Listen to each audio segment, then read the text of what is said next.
चले दोस्तों, तो कल इकोनॉमिक्स का पेपर है। साल भर मेहनत करी हुई है, सब बहुत सारा कोर्स है, आईडी है, मैक्रो है, तो डर भी लग रहा है क्या पेपर आएगा, क्योंकि मैथ्स का सैंपल पेपर से थोड़ा सा अलग से पेपर आया है।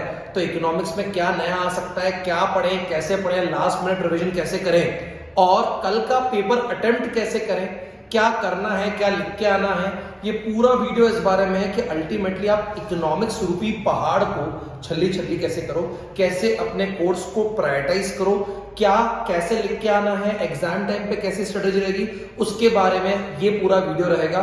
तो स्टार्ट करते हैं दोस्तों। सबसे पहले तो इकोनॉमिक्स कैसे पढ़ें, तो देखो सबसे पहला क्वेश्चन है सर स्टार्ट कहां से करें, उल्टा स्टार्ट करें सीधा स्टार्ट करें। तो इस पे मेरा पर्टिकुलर व्यू पॉइंट है कि बच्चे उल्टा भी शुरू कर सकते हैं, सीधा भी, बट मैं अगर होता तो मैं इकोनॉमिक्स क्वेश्चन नंबर 1 से लास्ट पे जाता क्रोनोलॉजिकल ऑर्डर में। उसका लॉजिक है, अगर ये अकाउंट्स का पेपर होता है या मैथ्स का पेपर होता तो पहले पहले न्यूमेरिकल्स होते वो न्यूमेरिकल में अटक सकते थे, बट बाय डिफॉल्ट इकोनॉमिक्स का एमसीक्यूज जो भी होंगे वो वन मार्कर्स टाइप के ही होंगे। या तो उसका आंसर आपको पता होगा या तो आंसर नहीं पता होगा, या छोटे मोटे न्यूमेरिकल होंगे वो जीडीपी डिप्लेटर वाले, या आपको बहुत बोल देंगे मल्टीप्लायर के रूप निकालो, आपको एमपीएस गिवन होगा तो k is equal to 1 upon में क्या होता है एमपीएस, तो मल्टीप्लायर वाले क्वेश्चन होंगे, जीडीपी डिप्लेटर वाले क्वेश्चन होंगे, इन्वेस्टमेंट मल्टीप्लायर क्वेश्चन होंगे, कभी कभी आपको चेंज इन इन्वेस्टमेंट या एमपीसी की वैल्यू निकालने के लिए बोलेंगे न्यूमेरिकल्स पार्ट में, और बाकी सब थ्योरेटिकल क्वेश्चन एक्सपेक्टेड हैं।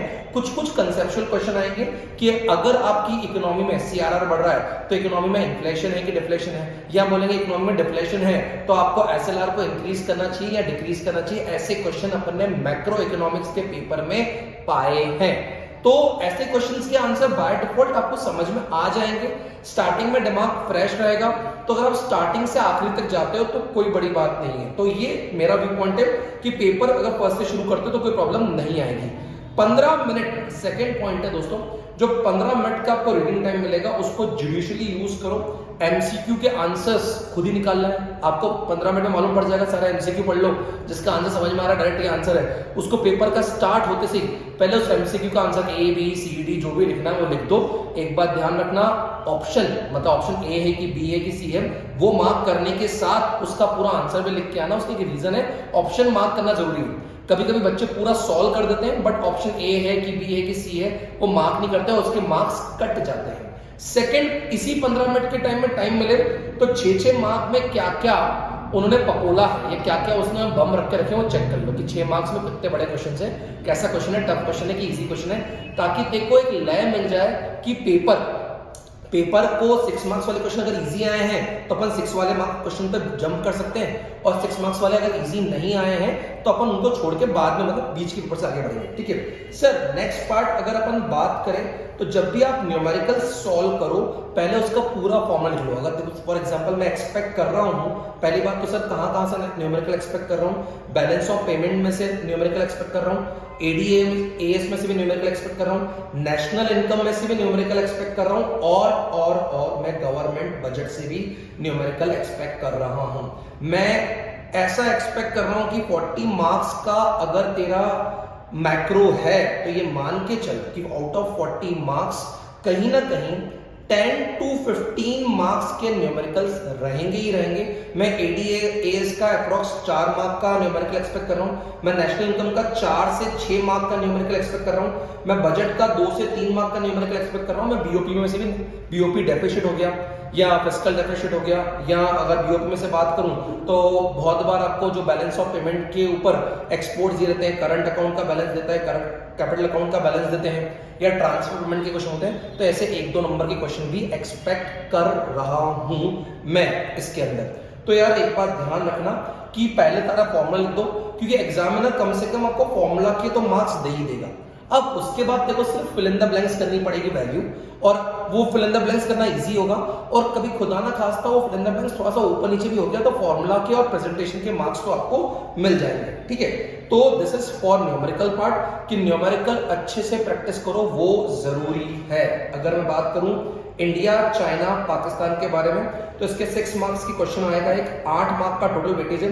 तो अगर अभी पढ़ रहे हो तो इसके फैक्ट्स और फिगर्स इंडिया चाइना के कर लो अच्छे से। इसमें से एक बड़ी केस स्टडी आने के चांसेस हैं, तो उस केस स्टडी मतलब केस स्टडी टाइप के क्वेश्चन आने के चांसेस है कि आपको कोई भी एक न्यूज़पेपर का आर्टिकल दे देंगे या कोई भी एक आर्टिकल दे देंगे, उस पर आपको इंडिया, चाइना, पाकिस्तान का न्यूमेरिकल आएगा। आईईडी के बारे में अगर मैं और बात करूं तो एक बात थोड़ा सा ध्यान रखिएगा, अगर अपन आईडी की बात करें, write all ID answers to the point with valid justification. अगर मैं बात करूं तो ये समझना कि आईडी में आपको बहुत हिस्ट्री नहीं है कि आपको बड़ा बड़ा लिखना है, बहुत लंबा लंबा लिखना है। आप आईडी के सारे क्वेश्चंस अटेम्प्ट करो और टू द पॉइंट आंसर लिखो, उसका जस्टिफिकेशन दो, उसके पीछे का जो फॉर एग्जांपल एम्प्लॉयमेंट के ऊपर क्वेश्चन आ जाएगा, सस्टेनेबल डेवलपमेंट क्वेश्चन आ जाएगा, 1991 के एनईपी पे लिबरलाइजेशन के क्वेश्चन आ जाएगा, तो उसका जस्टिफिकेशन बहुत राइट देना। भले आप आंसर शॉर्ट लिखो लेकिन वो जस्टिफिकेशन राइट होना चाहिए, वो कहीं ना कहीं टेक्स्ट से रिलेटेड होना चाहिए। नाउ अगर मैं बात करूं तो यहाँ पे भी आईईडी में बच्चे ज्यादा ना डरे। मैं आईडी में बच्चों को बताना चाहता हूँ कि देख एक बात है, अगर तेरा इंडिया, चाइना, पाकिस्तान पक्का हो गया तो आउट ऑफ 40 अगर इंडिया, चाइना, पाकिस्तान 8 मार्क का गया तो 32 मार्क का जंग बचती है। इस 32 मार्क्स में से भी वो सारे बच्चे जिनकी एनालिटिकल स्किल्स अच्छी है, जिन्होंने अगर रट के नहीं भी रखा है अभी तक आईडी लेकिन समझ के रखा है, जिनको ग्राफ्स को इंटरप्रिटेशन करना आता है, तो मैं एक्सपेक्ट कर रहा हूं कम से कम 8 से 10 मार्क का जो पेपर होगा उसमें आपको ग्राफ्स, बार डायग्राम्स दिए होंगे, पाई चार्ट दिए होंगे, उसको आपको सिर्फ इंटरप्रिटेशन लिखना पड़ेगा। और अगर आप सिंपल आंसर देखोगे तो उन्होंने सिर्फ उसको इंटरप्रेट करने के लिए बोला कि ग्राफ्स में क्या दिया हुआ है, इसका रीजन कहां से। उनकी इच्छा है कि आप पकड़ लो कि ग्राफ किस चैप्टर से, किस कॉन्टेक्स्ट में, क्या ये ग्राफ ह्यूमन कैपिटल फॉर्मेशन का है कि रूरल डेवलपमेंट का है, इसमें दिखाना क्या चाह रहे हैं, इसके बारे में वो ग्राफ है, ठीक है ना। तो ऐसा मैं लिख कर रखा है, there will be some questions in ID as well as macro में रहेंगे जहां पे कंसेप्चुअल को आपको यूज करना पड़ेगा। तो आप आराम से क्वेश्चन को पढ़ो, एनालाइज करो और उसके बाद ही सॉल्व करना, ये एक इंपॉर्टेंट पॉइंट है। अब सर अभी हम बैठे हुए हैं, अभी हम कैसी कैसी पढ़ाई करें और आप लोग क्या बोलते हो? देख मैं तेरे को बोलता हूं कुछ चीजें जो तेरे लिए स्कोरिंग है, तो मैंने पहले वाले वीडियो में बता के रखा है। देख मनी एंड बैंकिंग अगर मैं बात करूं तो मनी एंड बैंकिंग, बजट और बीओपी, ये तीनों अगर मैं बात करूं तो 6 मार्क्स के लड्डू हैं। लड्डू इसलिए बोल रहा हूं क्योंकि ये चैप्टर्स बहुत बड़े नहीं।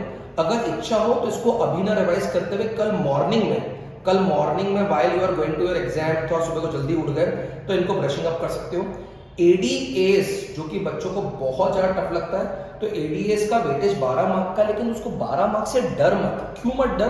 कि 12 मार्क्स में से कम 4 to 6 मार्क्स के न्यूमेरिकल से। सिर्फ क्यों न्यूमेरिकल है अगर अपन बात करें तो एक तो पूरा वो c is equal to 20 plus 0.6y और फिर y गिवन रहेगा और इक्विलिब्रियम वाला क्वेश्चन आएगा, और एक इन्वेस्टमेंट मल्टीप्लायर का क्वेश्चन एक्सपेक्टेड है।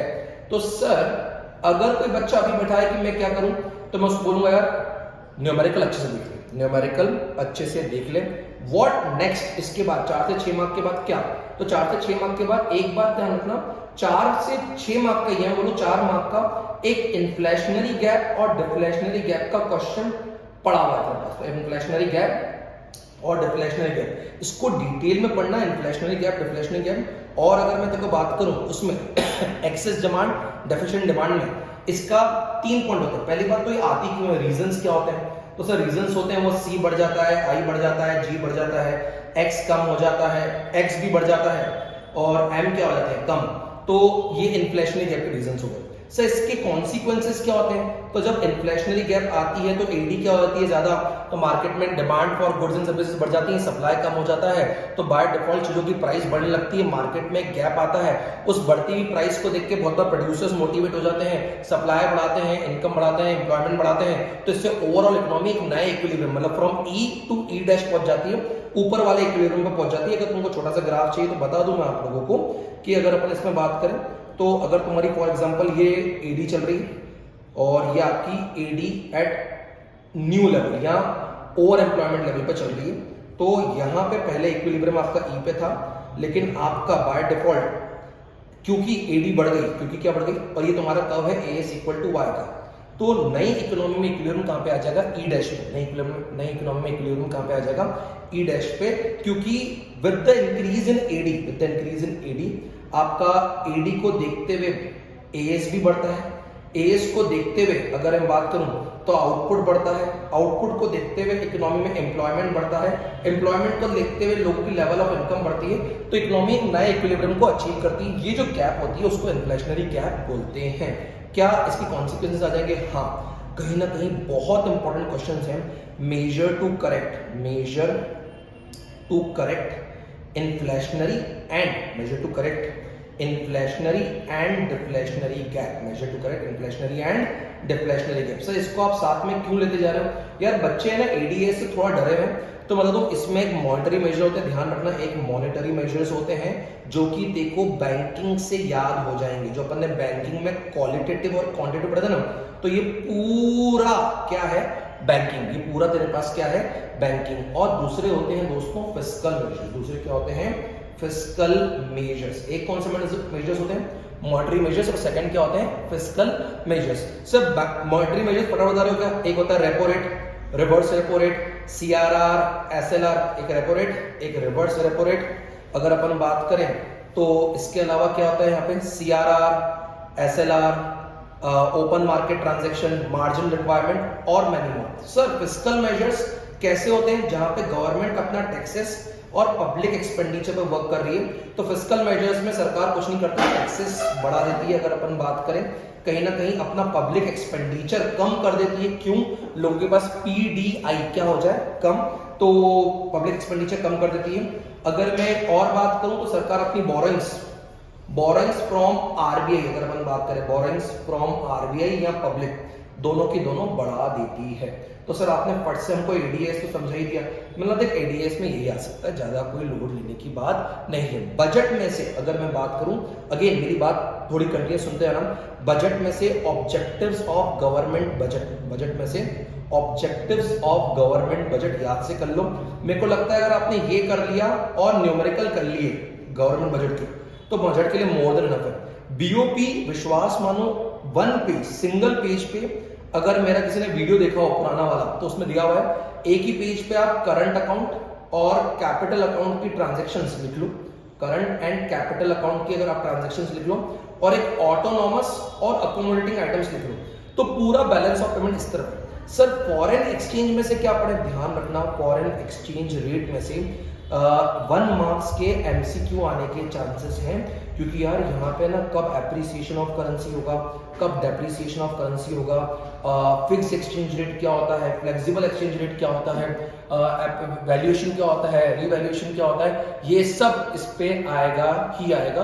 तो this is very much important. Foreign exchange rate में से मैं बहुत बड़ा क्वेश्चन तो एक्सपेक्ट नहीं कर रहा हूँ, लेकिन मैं एमसीक्यूज बहुत सारे एक्सपेक्ट कर रहा हूँ। अगर आपने पेपर का इवैल्यूएशन करा होगा तो ये जो बीओपी और एफईआर है ये 6 मार्क का है। 6 मार्क्स में से 3 मार्क का तो 1 मार्क क्वेश्चन आते हैं, 3 मार्क्स में से कौन सा आता है? 1 मार्क वाले क्वेश्चन आते हैं। और अगर अपन बात करें 1 मार्क 3 मार्क्स 3 into 1 मार्क्स का था, और एक 3 मार्क का बड़ा क्वेश्चन आ रहा है, बहुत इंपॉर्टेंट है समझना। अब सर आपने इसका बता दिया, नेशनल इनकम का दो।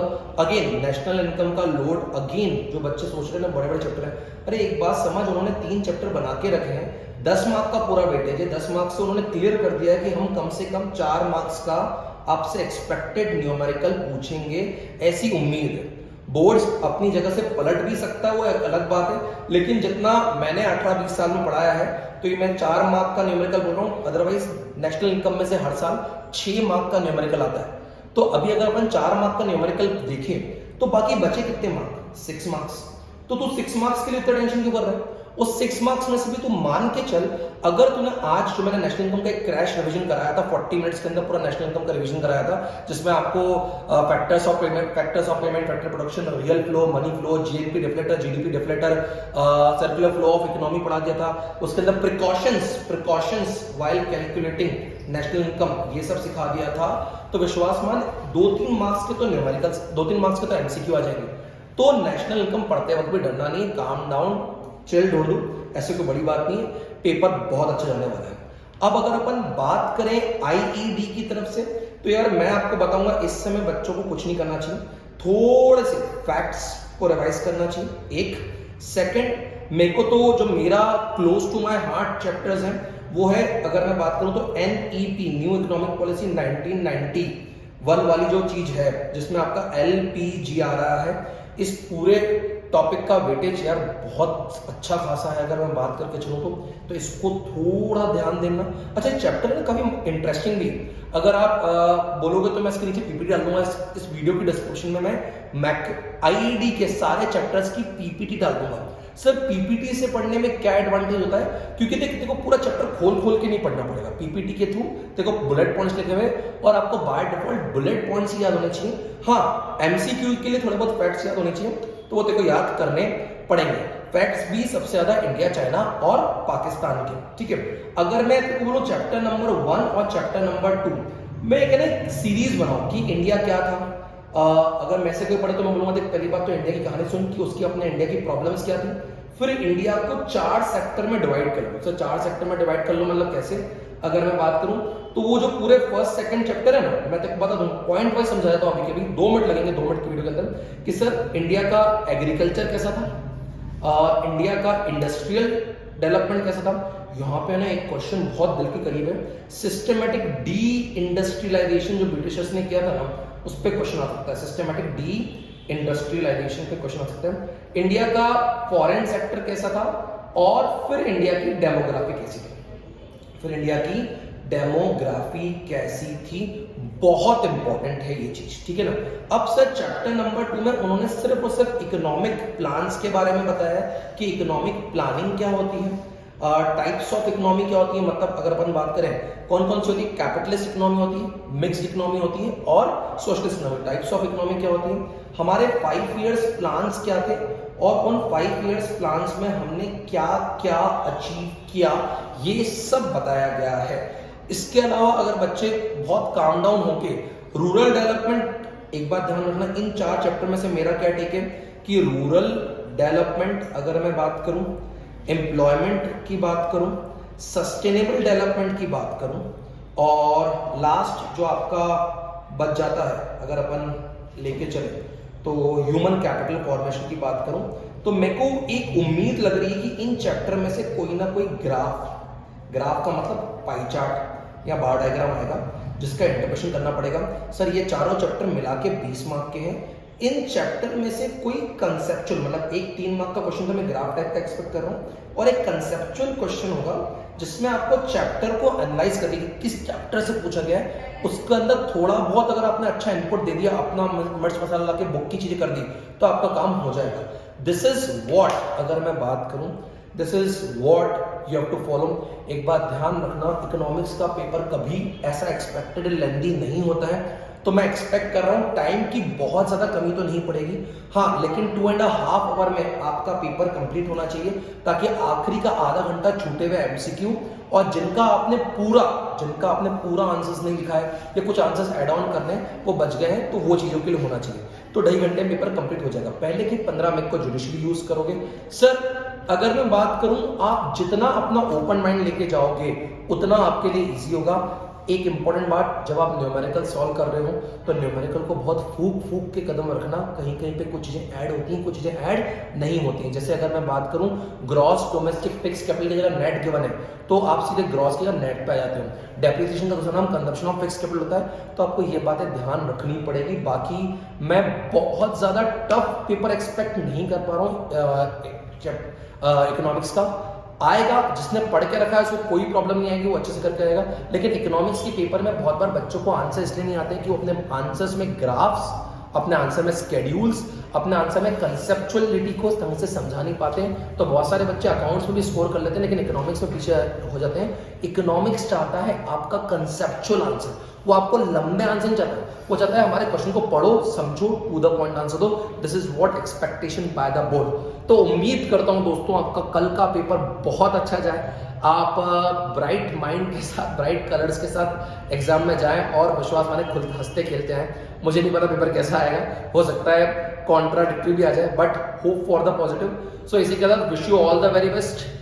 बहुत अच्छा करके आना, फोड़ के आना, सरफरोशी की तमन्ना मन में लेके जाना और बहुत कूल माइंड से आना। Thank you so much, have a nice life, nice career and nice way ahead.